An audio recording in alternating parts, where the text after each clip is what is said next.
అలా చేద్దాం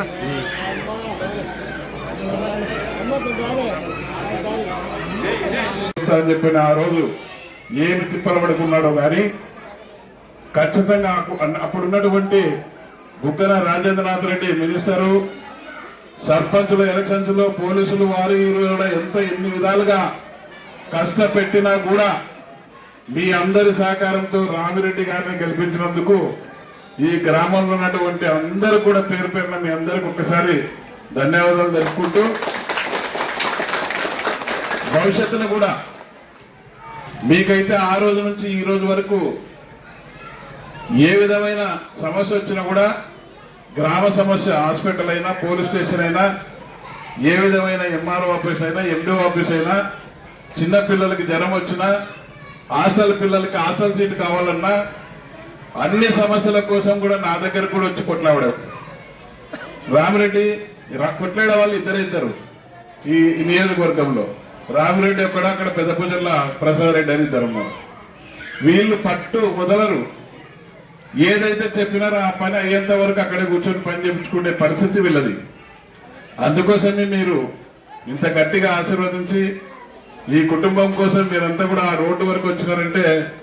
ఈ కుటుంబం మీద ఎంత ప్రేమ ఉందో అని చెప్పి మీకు తెలుపుకోవాల్సిన అవసరం ఎంతైనా ఉంది.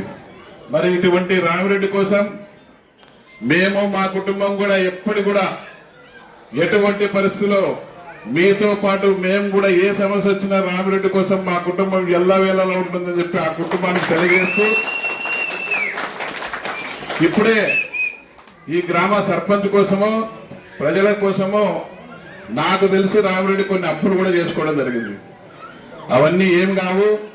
ఇబ్బంది పడాల్సిన అవసరం లేదు. మా కుటుంబం అండదండలు ఖచ్చితంగా రామిరెడ్డి మీద ఉంటాయి. ఎప్పుడు ఆ పిల్లలు కూడా, రామిరెడ్డి పిల్లలు కూడా బాగు చూసుకొని బాగుండేటట్లు చూసుకునే బాధ్యత కూడా మా మీద ఉందని చెప్పని మీ అందరికి కూడా తెలియజేస్తూ, రామిరెడ్డి ఒక్కడే కాదు, తెలుగుదేశం పార్టీలో ఉన్నటువంటి ఎవరైతే నాతో 2.5 సంవత్సరం పనిచేసినటువంటి కార్యకర్తలు ఎవరైతే ఉన్నారో వారందరికి కూడా చెప్తా ఉన్నాం, ఎటువంటి పరిస్థితుల్లో నాతో పాటు నడిచినటువంటి కార్యకర్తలకు ఏ సమస్య వచ్చినా రామిరెడ్డితో పాటు, రామిరెడ్డికి ఒక్కరికే కాదు ప్రతి ఒక్క కార్యకర్త ముందుంటానని చెప్పని కూడా కార్యకర్తలకు కూడా అందరికి తెలియజేస్తూ, ఈ రోజు ఈ మంచి కార్యక్రమంలో విరమించే అంటే 5 సంవత్సరాలు అయిపోయిందని ఒక రకంగా బాధ ఉన్నా కూడా భవిష్యత్తులో మీ అందరి ఆనందం చూస్తుంటే రామిరెడ్డిని సర్పంచ్ పదవి కాకుండా ఇంకో పదవిని అందులో ఇచ్చే పరిస్థితి మీ దగ్గర మీ చిరునవ్వులలో కనపడుతుంది. కాబట్టి మరి ఒకసారి మీరందరూ కూడా ఆశీర్వదిస్తారని చెప్పి ఆశిస్తూ, ఈ శుభ సమయంలో ఎన్నో ఏళ్ల నుంచి ఈ గ్రామంలో ఆడవాళ్ళకందరికి కూడా ఉపాధి ఉండాలా, చేనుల పంటలు వస్తే పండుతాయి లేకుండా లేదనే ఉద్దేశంతో కుట్టు మిషన్ల పంపిణీ కార్యక్రమం చాలా రోజుల నుంచి చేయాలని చెప్పని దాదాపు నాకు తెలిసినటువంటి తేజ ఎవరైతే ఉన్నారో వారి దగ్గరికి దాదాపు నాకు తెలిసి ఒక 100 సార్లు తిరిగిట్టాడు.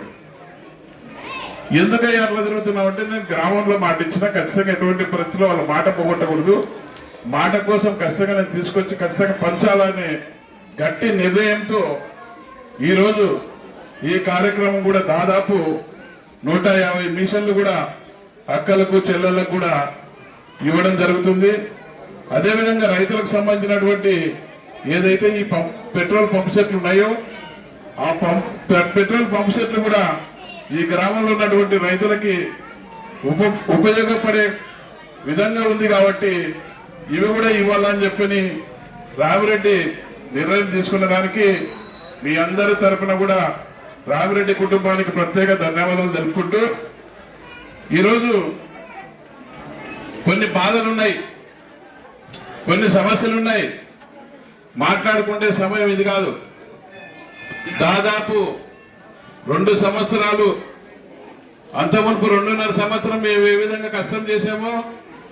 2 సంవత్సరాలు కూడా తెలుగుదేశం పార్టీ ఉండి అదే విధంగా బాధపడుతున్నటువంటి విషయం ఈ నియోజకవర్గంలో అందరికి కూడా తెలిసిన విషయమే. ఇంకా 1 సంవత్సరం కూడా బాధ అయినా కష్టం వచ్చినా ఏ సమస్యలు వచ్చినా ఎటువంటి పరిస్థితుల్లో తెలుగుదేశం పార్టీని వదిలే ప్రసక్తే లేదు.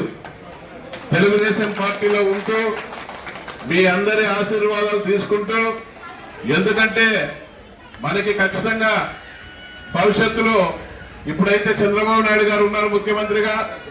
భవిష్యత్తులో కూడా ఎటువంటి పరిస్థితుల్లో లోకేష్ బాబు గారిని కూడా ముఖ్యమంత్రి చేసుకోగలిగితే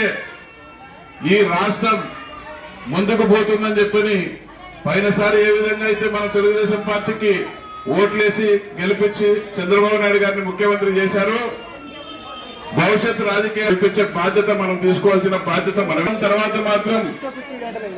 పునర్విభజన కార్యక్రమం ముందుంది కాబట్టి ఈ నియోజకవర్గంలో కూడా చేర్పులు మార్పులు ఉండే పరిస్థితి ఉంటుంది. తర్వాత మీ అందరి కోసం భారతదేశం మొత్తం కూడా ఖచ్చితంగా ఆడవాళ్ల కోసం రాజకీయంలో ఎదుగుదల ఉండాలనే ఉద్దేశంతో 33 చట్టసభలలో 33% రిజర్వేషన్ తెచ్చినటువంటి మోడీ గారిని కూడా మనం అందరం కూడా అభినందించాల్సిన విషయం ఎంతైనా ఉంది. కాబట్టి మీరు కూడా మగవాళ్లతో సమానమైన హక్కు 33% అంటే చిన్న విషయం కాదు. దాదాపు 133 మంది మీరు కూడా చట్టసభలలో ఎమ్మెల్యేలుగా అయ్యే పరిస్థితి మోడీ గారు తీసుకొచ్చారు. కాబట్టి మీరందరూ కూడా గమనించి పైన గాని కింద గాని ఎవరైతే పైన సపోర్ట్ ఉన్నటువంటి మోడీ గారికి, కింద ఇక్కడ ఉన్నటువంటి తెలుగుదేశం పార్టీని భవిష్యత్తును దృష్టిలో పెట్టుకుని ఖచ్చితంగా తెలుగుదేశం పార్టీని గెలిపించుకోవాల్సిన అవసరం ఎంతైనా ఉంది. ఇకపోతే చిన్న చిన్న విషయాలు వస్తుంటూ ఖచ్చితంగా ఎటువంటి పరిస్థితుల్లో మళ్ళీ కూడా ఇక్కడ తెలుగుదేశం పార్టీ ఎగరవేయడానికి మీరందరూ సపోర్ట్ ఉండాలని చెప్పి తెలియజేస్తూ, అదేవిధంగా ఈరోజు గతంలో చూశారు మన జగన్మోహన్ రెడ్డి రాజ్యం, అప్పుడున్నటువంటి 2019 వరకు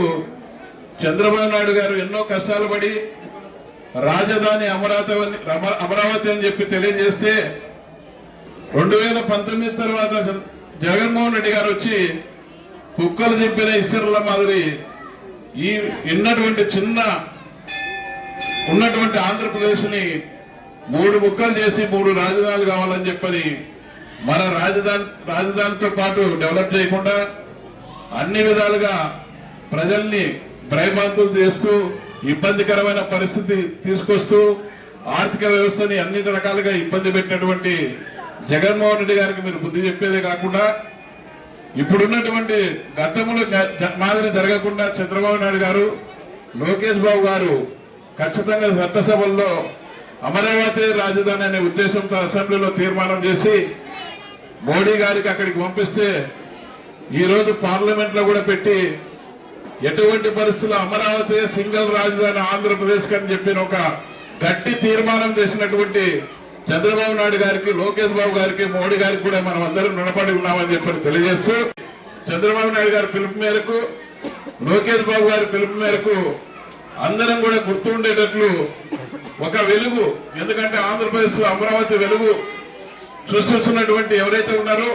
దాదాపు మీకు తెలుసు అమరావతిలో ఎంతమంది ఎన్ని రకాలుగా మహిళలు ఇబ్బంది పెట్టినారు జగన్మోహన్ రెడ్డి టైంలో. ఈ రోజు ఎప్పుడైతే అమరావతి అక్కడే